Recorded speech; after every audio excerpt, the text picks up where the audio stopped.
right. Hey, Damon, happy Monday, dude. How are you, brother? I'm doing great, Kurt. I am ready to roll today. Man, did you get a good night's sleep last night? I did because it's a short week. We got to compact 5 days worth of goodness into 3. That's and then right. we get to go stuff ourselves and do a bunch of other stuff the weekend, watch some football, the whole 9 yards with family. Especially with this family thing. That's got to do the family thing, especially with this episode here today, dude. Like this is gonna be fire, man. You ready? You sitting down? Are you ready for this? All right. Tony Gunn's in the house. Tony, how are you, brother? What's happening, man? Living a dream, man. Are we actually live right now, Kurt? Are we doing this live? Nah, we're just winging it. Yeah. So editing is involved, right? Who knows, man? Who knows? Yeah. We're just winging. The future will tell us if it is. We're just on the fly. So, Tony, this is such an honor, such a privilege to have you here, man. You're just a fierce advocate for manufacturing. You're all over the place, man. You've got a beautiful, my goodness gracious.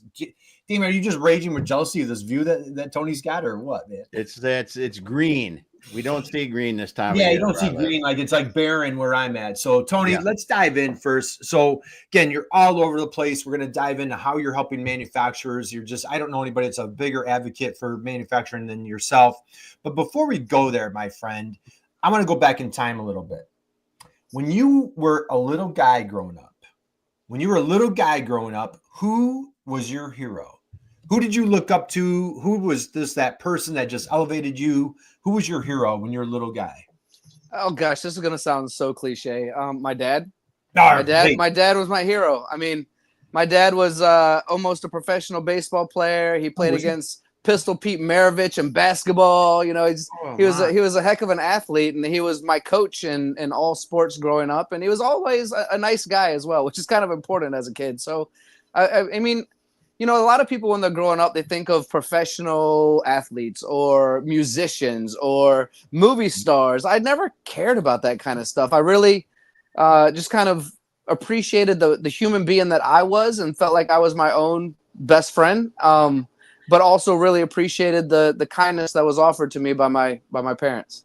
Wow. Nice. That's a phenomenal answer. And you're not a junior, right? Do I have that? I'm not a junior. Okay. No. I just want to, just when Eddie Saunders was on the show, he had the same answer. He said, my dad. Yeah. And I was like, Eddie Saunders Jr., what's your dad's name? And I kind of looked up and I'm like, well, if he's a junior, I think I answered my own question. That was probably one of my dumbest questions of all time. So, Tony, please share. I thought it was good. I thought it was funny. I was giggling like hell right here. It was awesome. Eddie Saunders Jr., what's your dad's name? But Tony, what's dad's name, please? Bob Gunn. Bob Gunn. So what's funny, I was just talking about Pistol Pete over the weekend. So Pistol Pete was from West Virginia, went to LSU, and one of the greatest basketball players of all time. Your dad played with Pistol Pete? Did you say that? Yeah, played against him. So my dad grew up in a place called Rocky Mount, North Carolina, and he was a superstar on a basketball team. And the short and sweet story he told me was they were in some sort of tournament or something like that, and they played against Pistol Pete, and Pistol Pete didn't even play the second half because he scored so many points and beat him so bad by the first half. But my dad was very talented and their team was, but that's how good Pistol Pete was. Right, he was changing the way the game was played at that time. Right. Wow. What a blessing, what a gift. And so big shout out to Dad. So thank you for sharing that story. And what an inspiration he's been to, lay that down for you. So let's fast forward a little bit. So, fierce advocate for manufacturing, little guy growing up, Dad was just your hero, just put, work ethic and inspiration to you. Did you see yourself kind of, walk us through your, I believe 20 years in machining, if I'm not mistaken, from your LinkedIn profile. Talk a little bit, your 20-year-old self. What did your future look like? How did you pave this path? You guys are going to need to interrupt me during this story because I've told it a lot, but it is incredibly interesting. So for your audience who maybe doesn't know this story, bring it on, brother. I am transparent and I am authentic. So some of this you might go, oh, did he really say that out loud? But growing up, I'm a true idiot in school. I really am. Like, I dropped out my junior year. I went back and graduated on time, but I dropped out my junior year. All I cared about was soccer, right? Like, I was going to be a professional athlete. This is what I knew. So I went to school only to play soccer. I didn't care about, well, and girls, but only to play soccer. And so I dropped out my junior year because I didn't pass enough classes to play soccer. But I was like, screw you guys, I'm out of here. So I ended up going back to summer school, graduating on time, went to college for girls in soccer as well, got kicked out of 3 colleges. Got kicked out of 3 colleges while pursuing this this college soccer career. In fact, my freshman year in college, I was a 6th leading scorer in the nation. I was legit. I was really, really good. And I played at a very, very high level, almost to the pro level. And it was around this time that through the pursuit of chasing women, and I apologize to all of the people listening right now for this part of the story, but I indulged in some sides of of that world that maybe I shouldn't have, but I have a really, really wonderful, amazing daughter that came from it, right? So a true blessing. And I wasn't the nicest person at that point in my life. I'm a very nice person now, but I think that that young lady changed my life, put me on the trajectory of good. I was a troublemaker. I was doing things that were illegal. Some of my friends were locked up. One of them lost their life. And I was not doing well. And so I needed to find work. And I know I'm being completely transparent and probably not something you expected me to tell, but I needed to find work. And I needed to find a job at this time that had no pre-existing conditions for health insurance. It just so happened to be a manufacturing facility. And in this manufacturing facility, it was precious metals. So we made rings, jewelry, earrings, all that kind of stuff. But it was also a refining facility. So anyone who sent in the materials, they could melt it down. They could turn it into 9 karat gold, 12 karat, 18 karat. You could make it for the whole world. And when I first started at this place just for insurance and had zero cares whatsoever about what manufacturing was, because much like the cliche of everyone else out there who had their machine shop ripped out and gyms put in high school, because I had no CNCs and we had a great gym for the football team. I didn't really know what manufacturing was at this time. It was just a job to me. And I did everything I could to survive, right? I was mopping floors on the weekend, waxing floors. And you mentioned 20 years. It's about 25 years in manufacturing. And people who see my career, my journey, traveling the world and being an advocate for manufacturing, oftentimes overlook the journey to get to this place, right? This journey of this pedestal. It started in the dirt. It started there. And I love that. I wanted it to be like that. That's the story of my life. Mop floors, work from the bottom. The first machine I ever ran was a hydraulic press that just punched holes in plates of gold, right? I mean, there's lots of really great stories that came from this facility. I got to work directly with Nat Geo. We had gold bricks that came in. We had to melt them down and turn them into commemorative coins for a sunken ship that was off the coast of North Carolina. I learned how to program line by line on about 50, 60 different machines. I had 6, 7 different patents for the jewelry industry. I ran company improvement committees. I did I Think software, which is like a simulated version of Six Sigma. I mean, there was so much involved in this first 6 years of manufacturing, but it was 100% by accident. Yeah, that's awesome. That's awesome. Because, it's interesting how many people get into manufacturing on accident and stay into manufacturing because it's an industry you can really learn to love. Yes. Yeah. Yeah. And I would advocate for that as well, and I would also say that there's a lot of us, as you mentioned, we've gotten into it on accident. A lot of us from our parents. We have parents that were in the industry, and then some folks who actually meant to do it. But I would say a lot of us, including myself, were misfits. We accidentally got into it. We're kind of troublemakers, and we're like, well, I fit in here. These are salt of the earth people that I can hang out with. Yeah. We can make shit. we make everything. We make everything. Did you hit record when you were talking about breaking a leg or your hips? And immediately in my head, I'm like, good thing you're a manufacturer and they're getting better at fixing that now. Yeah. That's right. So Tony, I absolutely love this. So just as just a booming extrovert as you were going through that process, and it sounds like part of your career is like a little bit revolutionary at times, maybe evolution. When did it start hitting you like, hey, with my personality, I can be an advocate for this. I can get other people fired up. I can get, inspire other people to come into this industry. Was it a transition? Was it an overnight? And aha, like, what did that look like?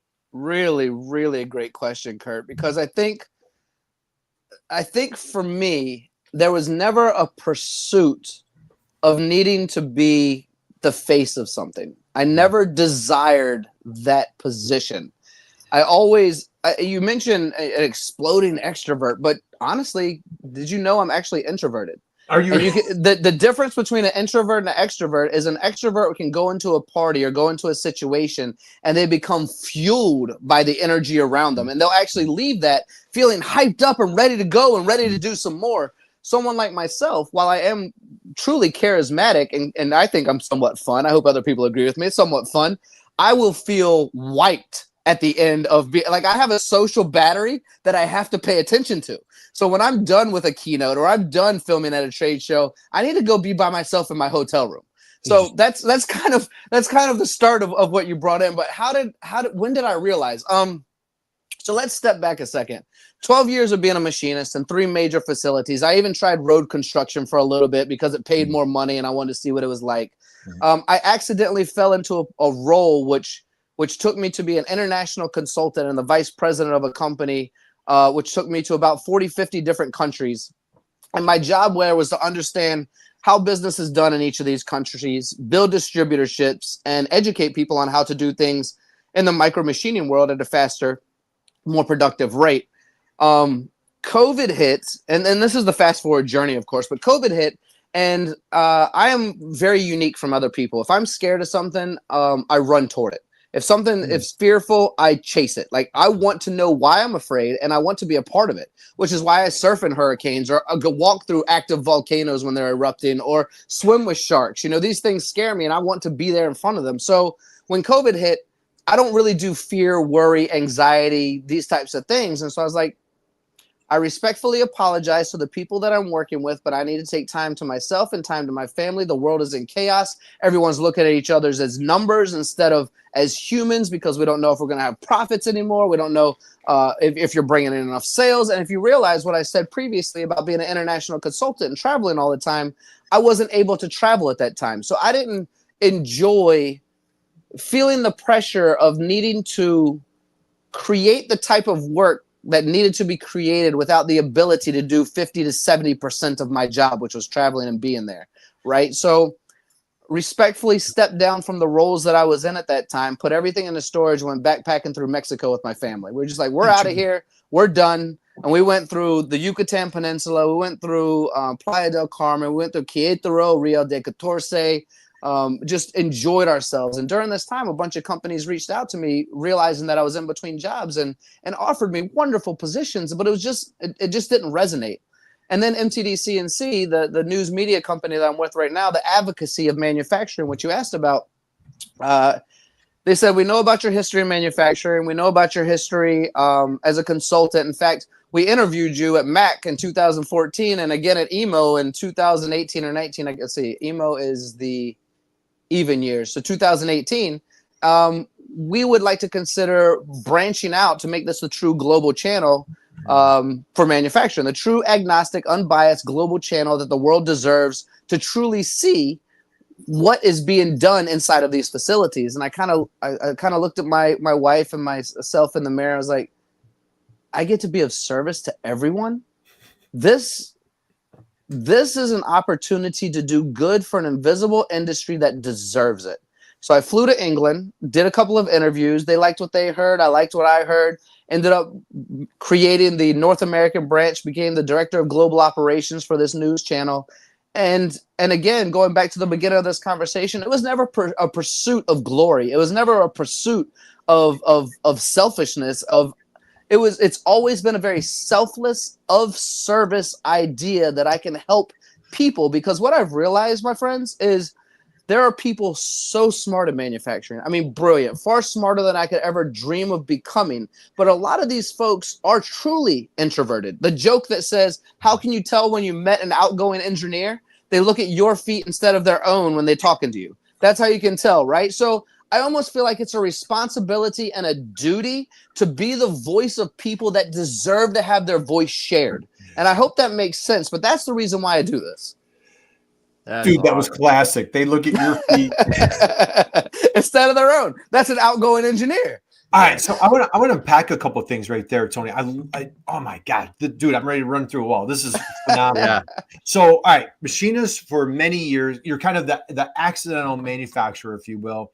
Major companies, different places that you've contracted at. COVID hits, and all of a sudden you're like, hey, we're gonna take a little family, break, if you will. I'm a lot lost of a word there. You're going to take a family break, if you will. How long were you gone? About 3 months. 3 months, like just traveling with you and your family. Yep. Dude, that is so phenomenal. And how many people, Damon, what's that expression? Some days not a day of the week, right? Someday I will do that. I'll do someday that. when I retire. And gosh, Tony, I didn't know that about you. What an inspiration. And I think that's a lot for folks to take in, and it doesn't have to be 3 months and it doesn't have to be COVID, but I think a great lesson right there is like, hey, sometimes you need to call a timeout. Yep. And, you put family first, you put peace of mind, your work-life balance, whatever your decision-making was in that process. I can't tell you how admirable. Damon, what are your thoughts? Yeah, I think it's great when you take a reset like that. And then because you get clarity, this brings clarity. I mean, I can imagine you're out there and you're walking, you're seeing some things and it brings a new perspective. And then when these companies started to reach out and you, see that you can help so many more people in the industry by doing what you're doing now. But that was an exciting time. It was nerve-wracking and exciting, but I think the vibration is the same, right? Nervousness and excitement are the same vibration. It's just where the focus is on positive or fear. Yeah. But it's the same thing that does like this, right? All the time. So it was both. It was both. To be on camera, to know that anything that you say is being recorded and can be transcended through, like somebody could pull up a video from 4 years ago when I first started this thing and I said something ignorant and they go, look at that ignorant dude. It's forever online, but I don't care. I'm okay with having the stupid faces from photos of people taking photos of me while I'm in the middle of these conversations and being online, being a meme for people, doing a silly dance inside of a machine or making mistakes, because I realize, and I'm very honest with myself, and hopefully other people are as well. And I'm not scared of making mistakes. And all I can do is be the best version of myself today and tomorrow and yesterday. And I think that's okay. But it does take courage to realize that this stuff lives online. And again, people are so much smarter than me, and I just want to do the best I can. And I like building these bridges between the voices and the creation, right? And sharing it with the world. And I think that's important. So yeah, is it sometimes a little anxiety driven? Sure. We want to do the best we can for those being represented on camera. We want them to advocate for themselves and be proud when they step on camera and say something about their products, their company, their stories. And we want them to walk away feeling like they've succeeded, but it comes with a lot of pressure and also excitement. So yeah, it's all of it. It's all of the above. And I think drop the mic right there, Tony, not scared of making mistakes. And I think that's, so many people, it's their fear of like looking like the fool, not taking that leap of faith, not tracking through Mexico. I'm not going to do this. I'm not going to go on camera. So I really can't, first off, if you're just joining us, drop us a note in the chat box. Let us know that you're out there. We're here with Tony Gunn. You want to connect with Tony, follow Tony. We're going to dive into some of his content next. But, man, I'll tell you, this guy is just on fire, very inspiring. So, Tony, let's go here. So you've mentioned multiple times MTDCNC reaches out to you. And so just share a little, you've scratched a little surface on what you guys do, but just share with folks, how do you guys make the world a better place? What exactly do you guys do? And as you start diving in, I'm going to grab their website and give everybody a peek. Yeah, cool. Sure. Making the world a better place. I like that. I hope we are. We're trying. We're certainly trying. So MTDCNC is a really wonderful conceptualized idea from about 2007, 2008, where we all know manufacturing to be quite traditional, and traditional is okay. And I don't want to downplay any of the amazing traditions we have in manufacturing, but we're very much a trade show. We're very much handshaking, and we're traditionally magazines, right? But the world is evolving so much quicker. And I know you guys might want to talk about AI. We might want to talk about automation. We might want to talk about these technologies. But as the world turns, so does social media. So whether we like social media or don't like social media, depending on our industry or depending on our age demographic, it exists and it is powerful. So embrace it, don't embrace it, whatever you want. That's totally up to a person. That's totally up to a company. But at the same time, if we don't embrace and what is working in the world, then we're getting left behind. So like it, don't like it, we'll get left behind. So MTD in 2007, 2008 realized that this was true in an industry that wasn't truly pursuing this style of marketing. They said, we need video content. We need something that lives online. We need the voices. We realized that you can read something and absorb a certain percentage. You can hear something and absorb a certain percentage. But when you read, watch, and hear something simultaneously, you absorb the most percentage. The YouTube is the most watched channel or second most watched channel on the planet. LinkedIn is growing. Facebook, now a cesspool, was amazing. TikTok, your silly dances, Instagram, whatever you want to do with that. But it all exists, whether you like it or don't like it. Your Snapchat, your Twitters. This industry is starting to catch on, but we are still very traditional. So going back to MTDCNC, they had this idea, they had this concept. How do we best make the world a better place? Thanks for that, Kurt.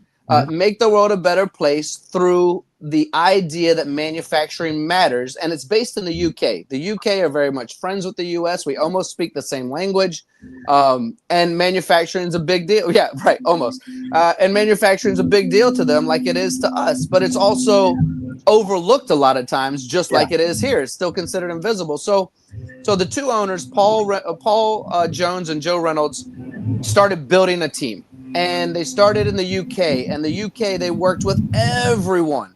And they wanted to expand further and further. So what I did in January 1st, 2021, with the help of MTD and the great foundation they have built in both Europe and the UK, was broaden it, was take it into US, take it into Latin America. We have the only Spanish-speaking channel. Took it into India, took it into Asia. We have a Hindi channel. And it's all from the viewpoint, which in my opinion is what an audience deserves. It's all from the viewpoint of agnostic, of unbiased. So people are intelligent. I don't need to convince them that they need to buy a product that I'm promoting. I don't need to be that infomercial guy saying, buy my stuff now. It's not like that. It is me asking the questions to an intelligent person, and that intelligent watcher can then decide if this resonates with them or not. So it allows someone a viewpoint to say, you're not selling me something, but I can be entertained, I can be educated, and I can make my own decisions. And that's kind of how MTDCNC works. It is the true global news channel for manufacturing that provides agnostically from all that want to work with MTD and CNC in one channel to learn about all the technologies, all the customer testimonials, inside of factory tours, all the trade shows. We participate and we bring it to life. Dude, I absolutely love that. And it ties in. And if anybody out there that's not following Tony or connect with Tony on LinkedIn, what I love your tagline, the worldwide machinist. And so just love your passion, love your energy as far as just spreading the word. Let's go, if you don't mind. I'm going off script a little bit. You guys are absolutely crushing, these numbers here, and you're in machinists. It's not like you're selling fashion or you're selling, jewelry or, whatever, perfume, that type of you guys are crushing it in the machinist world on social. Just give us a little background, why. I know, you talk about integrity, that mission, agnostic. Share a little bit of how are you guys hitting these numbers as far as social goes? Well, let's just say, firstly, it is not easy to do. Let's just say that to understand the ever-changing algorithms of how to make social media work for a company is a difficult thing. We have so many influencers out there, and most of these influencers are in the industries you just mentioned, Kurt. Your fashion, your automotive, the makeup, perfume. It's almost. I don't want to say it's easy because they're still putting in work, but it's certainly easier to do those types of things in places where social media is embraced. where I can go online right now and I'll probably buy my next perfume bottle because I was advertised on Instagram. You're not going to buy a $250,000 to $1.5 million CNC machine because of an Instagram post. You're just not. And most people are still doing their traditional research. So how do we as a community create something online in an industry that doesn't fully embrace it, but should, and create those types of numbers? And it takes dedication. Kurt, you brought up how you doing it. There is we have an iceberg of a team. And what I mean by that is, if you see me presenting, if you see Megan, if you see Eddie, if you see Arthur, we see our guys in the UK, Tom Scabula, Rowan, Lindsay, everybody loves those guys. You see our team in India, you see our team in Latin America with Fernanda. You see the presenters. We are the showmen or the showwomen, right? In the sense of being seen. But the majority of the work is done behind the scenes. Our camera crew, our editors, our SEOs, our website designs, the people who understand when to post. I mean, we got a guy named Stu who is absolutely brilliant in understanding when to post, how to post, where to post, who to post. He will delete a post 10 minutes after posting it if it doesn't do what it's supposed to do and repost it again later. There is so much that goes into this, which is why someone like MTDCNC, in my opinion, is a great advocate for all people in manufacturing, because we're here. Look, I'm gonna go a little bit deeper into this conversation and go into the influencer side of things, the MTD side of things, and the content creation from companies internally. So a company can hire a video crew to come in and create content for them, right? A great video or a magazine, whatever it might be. And if they share it, they're going to reach the people that they know already. They're going to reach the people who already believe in them, who already have their email. I mean, where do you think these newsletters go? Or when you make a post, where do you think it goes? It goes to the people that are already followed them. Influencers can reach a broader audience, but in most cases cannot create the content. And if they can, it's not going to be in abundance. And a lot of times it's not in a very professional way. It's more of an entertainment way. That's an influencer style. That's what they do. Sometimes it's very professional, but oftentimes they don't have their own camera crews. They don't have their own editors. They don't have their web designers. They're a wonderful voice for an industry or industries that need it, but they don't usually have their own sets, right? Not normally.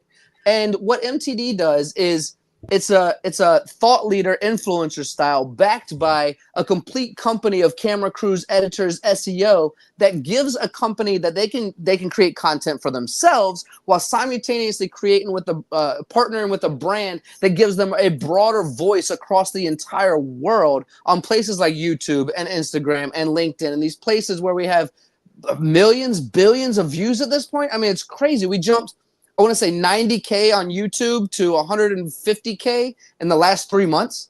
People are starting to catch on to the importance and also the education and entertainment. It has to be all these things. I think and I know I'm getting a bit long-winded, but I think there's a fine line between being too technical, because the video is often too boring. And although we want to be taught something, and there are machinists who will watch that, and I put in quotes, boring technical video because they need to learn how to do something. The majority of the world, and certainly not people outside of manufacturing, are going to watch that video so it doesn't become popular. So where do we find that happy medium? That happy medium is being educated and entertained and proactive in all of this simultaneously. And that's where we come into play. We can have a video that you want to watch and smile and occasionally laugh while walking away from it feeling like you learned something, or you might want to buy something, or you feel like this is the partner I want to have, right? So this is the happy medium, I think, which is why we continue to snowball this excitement at MTDCNC. Well, I think there's a ton to unpack right here. I mean, check this out. Awesome cut using driven tools, 184,000 views. Over here, 21,000 views. And again, like these are just like, you're just showing machines. Right?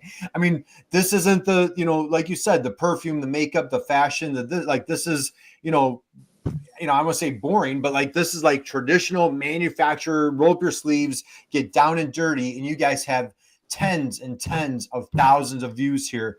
It's just absolutely staggering. Yeah, it's something. It's great. I mean, and like you said, it's coming from people that understand too. I mean, understand the manufacturing and how to get out on these channels like other influencers do in different industries. Yeah, look at, I mean, incredible engineering, 185,000 views. So, again, I think for manufacturers out there, I think it's a two-pronged approach that you mentioned, Tony. It's like, taking that first step, right? And though, you're the guy that, loves, surfing in the hurricane and, walking on volcanoes, you've got, you had a picture on your LinkedIn profile with a tarantula on your head, which is absolutely hysterical, but you know what? Damon, we work with a number of manufacturers where like, doing that first video is like work, surfing in the hurricane. We're like, they feel terrified. And I love what you're saying here, Tony. It's number one, taking that first step and getting that video content out there. We use the tagline, stop being the best kept secret, get your awesomeness out there. Let people let them know how you make the world a better place. Let them know how you could solve their problem. And then partnering and aligning with someone like yourself, with what you're doing, you can help elevate them and take them to a whole new level. Yeah. And if I may, I want to bring up something that I think is important to understand. And you guys know this already. I'm going to say something and you're like, I know you're going to shake your head. Have you heard of a skills gap, a labor shortage? Have you heard of that? Damon, I thought maybe there was one time there was somebody that like there was like a whisper, a hint.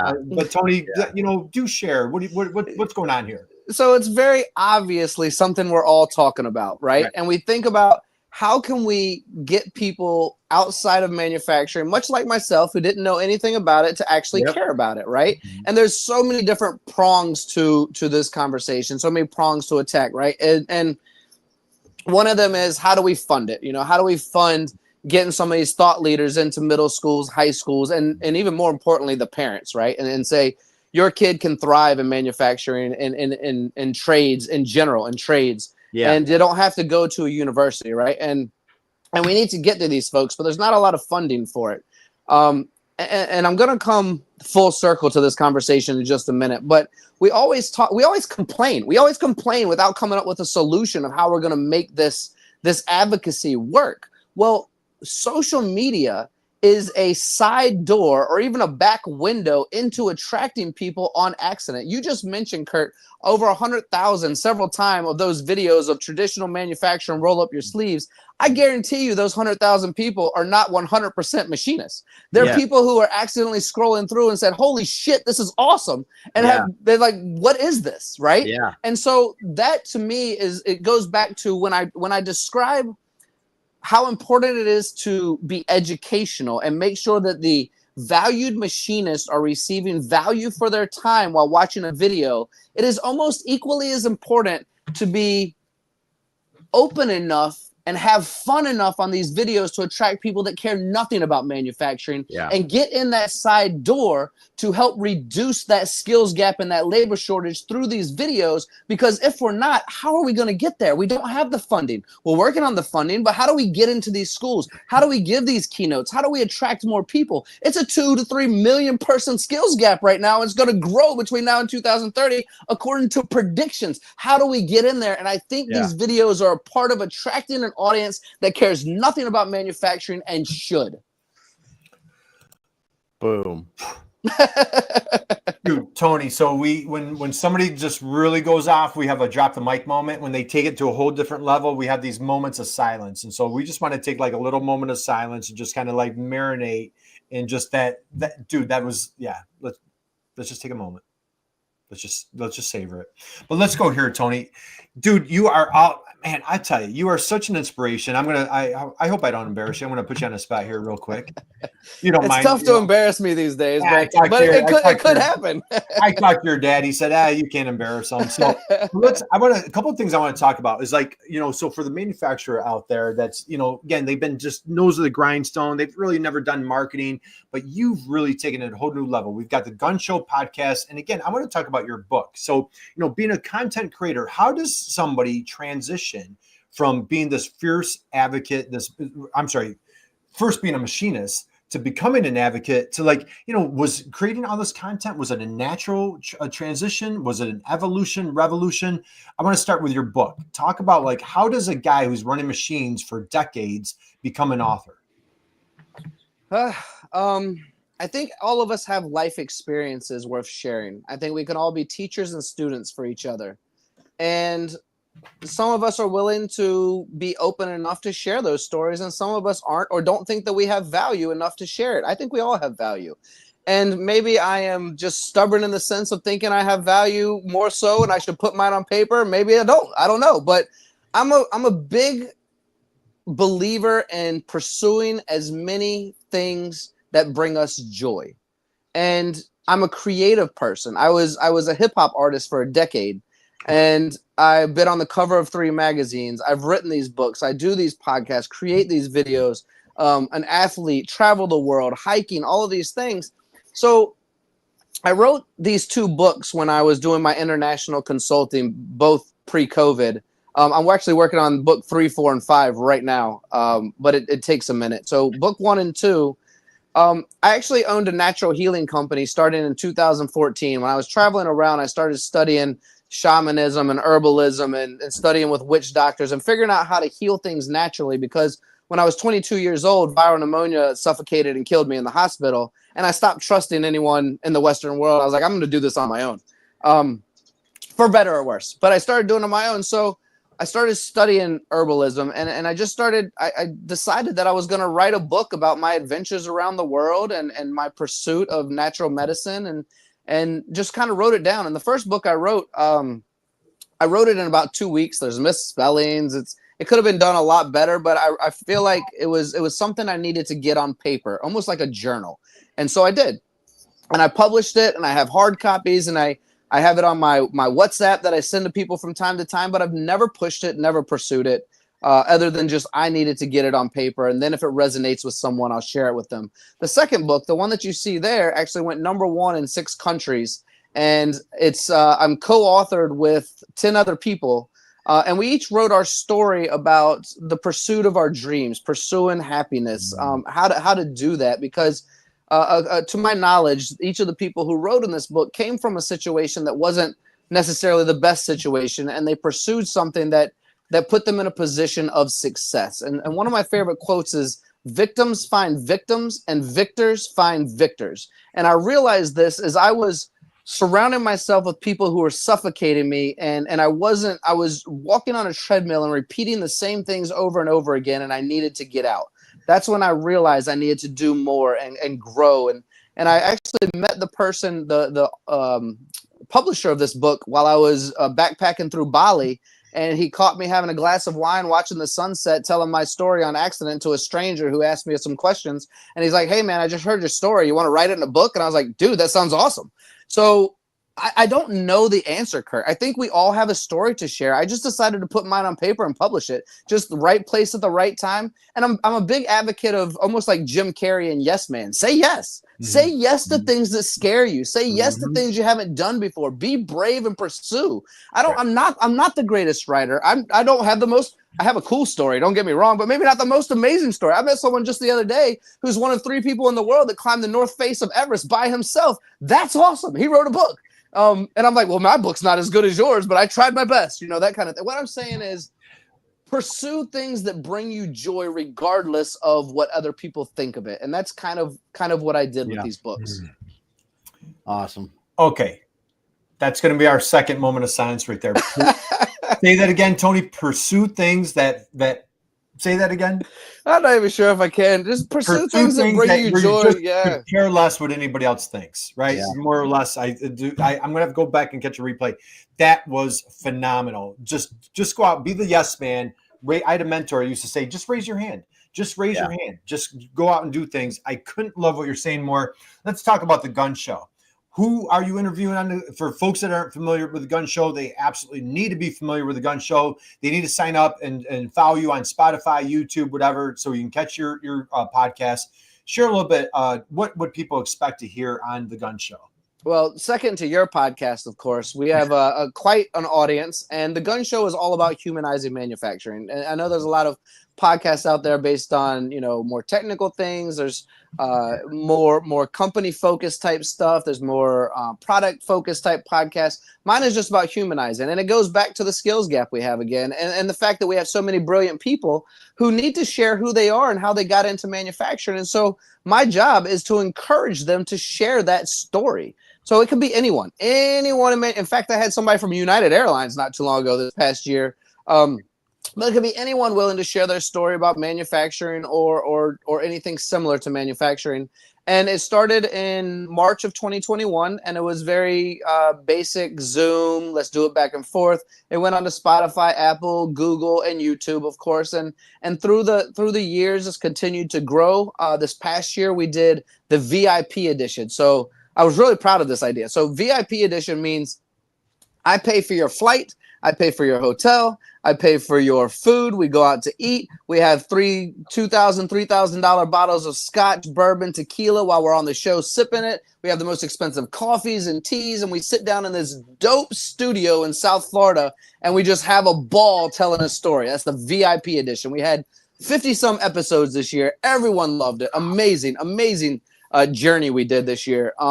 What I've realized is that going into next year, we're actually rebranding the Gunn Show as Unplugged. So we're taking the studio on the road. We're going into trade shows. We're going into factories. We're going into events around the world. Or we'll do it online. Or you can come to the studio. It's totally up to the people, but this is unplugged. But it's always about humanizing. Tell me your story. Tell me your journey. If you want to talk about some of your products, we'll do that at the end. I promise you, you'll get a plug for your company. But it's you. Tell me about you. I want to learn about. Yeah, that's awesome. That's awesome. There's so many interesting people. I'll just say it like that. Interesting people in manufacturing. I mean, the stories are incredible. And the characters you run into and the things that they've done. And you just go, you did what? You make what? I never even thought about that. Yeah, we have to make that, don't we? And it's so cool to see that and hear those stories, I'm sure. Yeah, I love it. Absolutely love it. It's one of my favorite parts of my job is getting to hear from people. And it's not often I have the opportunity to share my story. So thank you both so much for allowing me to do that. Oftentimes I'm listening to others, but I appreciate both. Absolutely love hearing people's stories. Yeah. So Tony, as we start winding down, dude. So first off, this was just absolutely amazing. But question, whether your dad, your hero growing up, maybe as you started off your career, mentors, people that helped you pursue your happiness, your joy, everything that you're describing, family, daughter, wife. I'm looking for best advice that you've ever received. What is the best advice? Could be business, could be personal. And you've dropped a lot of golden nuggets, so maybe you've already said it. But if you could just kind of sum it up for our friend out there who maybe they had a tough year, or maybe they haven't rebounded from COVID, but they just need a little inspiration. What's some of the best advice that you've had, kind of getting you through up to the next level? It's a really good question, and I have given a lot of breadcrumbs throughout this conversation. And I probably could give you 20 pieces of advice that has helped me throughout the years, because you've heard me mention viral pneumonia taking my life, being in a teenage gang, losing some friends at a young age, being in hip hop music because one of my best friends was killed. I think it's to be resilient. The world is not perfect. It's never going to be perfect, but find gratitude. If you can't see the kindness, be the kindness. Have patience with everything around you, because it's not going to get easier. It's only going to get more difficult without patience. With patience, you can find the joy that's all around you. You can find the gratitude. And everyone fails. Don't be afraid to fail. Just pick yourself up, dust yourself off, and keep going. What I've realized is there's no such, for me only, maybe not only, but for me, there's no such thing as a bad or negative situation. There is something that I can learn from and grow from, or there's something that's just pure joy.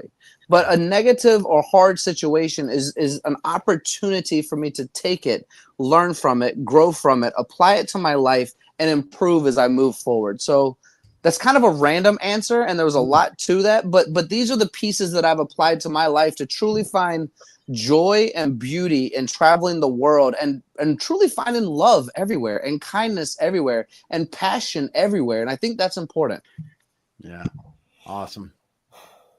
Another moment of silence, Damon. Let's just resonate that. Let's just soak it in for a minute, and I'm just going to recap it. So I've got resilience, just be in gratitude, just consume yourself in gratitude in all things, the good, the bad, the ugly. Be the kindness. Don't necessarily need to search for kindness. Why not just be the kindness? Yep. You got patience and just accept it, man. We all make mistakes. Everybody fails. Tony, brilliant, absolutely brilliant advice. Absolutely love it. Last thing that I want to ask you is, what are you super excited? 2025, you shared a couple of things coming up on the horizon. What are you super excited about for manufacturing in the future? MTD, what's that look like for you? Really good question. MTD continues to grow. That's easy. We're doubling, tripling everything we're doing. We're expanding globally even more, expanding the team. That's the easy part. Manufacturing, I think I'm excited about all of these up and coming. We can call them thought leaders. You can call them influencers. I don't care. I think a thought leader is a more profound title than an influencer. But I'll let other people determine that. I'm excited about these folks, the men and women out there, the women and men out there who have found joy in advocating, even if they don't come from this industry. There's a whole lot of influencers, thought leaders out there who are from completely different areas that have found a voice here in manufacturing because we needed it, and I'm grateful for them. I'm excited about that because that's going to attract more people. I'm very excited about the evolution of manufacturing, because if we have a skills shortage, if we have a labor shortage, then we have to implement these automation tactics, these AI tactics, these what some people could, I was just at Jimtoff in Japan, and there's so much technology that I saw there that won't be in Europe or the US for 3 to 4 years. And it's incredible. And seeing this type of stuff gives me hope, because I don't know where we're going to find these millions of people overnight. I don't know where we're going to educate them overnight. But if we can have one person who is currently doing mundane bullshit, and we can allow that person to get back to their creativity and run an entire shop thanks to automation and AI, that's optimism. The fact that we're reshoring and nearshoring so much, communicating more with Canada and Mexico and other Latin American countries, because we don't currently have the infrastructure to support all of the reshoring on our own if we brought it all back, that excites me. The partnerships excite me. So, yeah, I could probably go on all day about everything that excites me about manufacturing, but I won't. I think those are the highlights. We'll stick with those. There you go. Those are the highlights. And you know what? And Tony, you're going to love this. I was at a wedding down south over the weekend, and I'm chatting with a woman I haven't seen in years, probably pre-COVID. I'm like, hey, how are your kids? She has 3 daughters. And shamelessly, foolishly on my part, I'm like, oh, where are they at? What are they doing? And I mistakenly assumed one of them was going to college. She goes, hey, my one daughter's getting into welding. I'm like, your daughter's getting into welding? I'm like, man, she is cool. Life, So I think there's plenty of those opportunities out there. Yeah. So, all right, let's start winding down. Tony, we mentioned you guys are crushing it on LinkedIn, crushing it on YouTube. So everybody out there, follow, subscribe, follow me on LinkedIn, connect me on LinkedIn. I know we've covered most of that. Any other places that folks can find you, should be looking for you? The Gunn Show, anything else? Me personally, I'm pretty much on LinkedIn. I mean, MTDCNC is on every social media platform you want.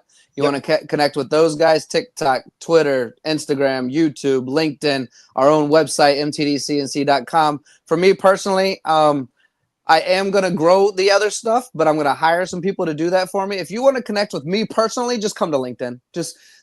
Or my cell phone. I text all the time. So those are the 2 places where you can find me. If you find me on other channels, it's most likely somebody helping me grow those things, because advocacy is important. Social media is important. Manufacturing is important. But if you want to speak to me directly, find me on LinkedIn or get my cell phone number.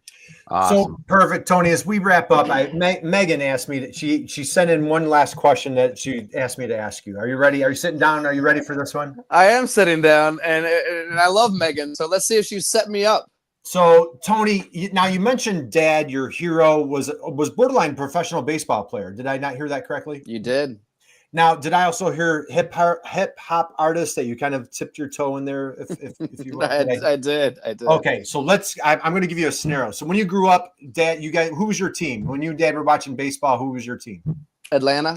Atlanta Braves. So let's go back in time. So the Atlanta Braves are playing the dreaded. How about the Mets, man? If you're a Braves fan, you probably hate the Mets, right? Is that back in the day I did. Now I don't fight anymore. Yeah, Mets. So anyway, let's say that the Braves are playing the Mets. Okay, it's the bottom of the 9th. It's tight score. Okay, there's a guy on second base, tie score, bottom of the 9th, and we need to wrap up the game. Like the manager needs a winning run, like right here, right now. So he looks down the bench and he says, "Hey, Gunn, grab your helmet, grab your bat, get up to the plate, hitting the winning run so we can get out of here. You with me?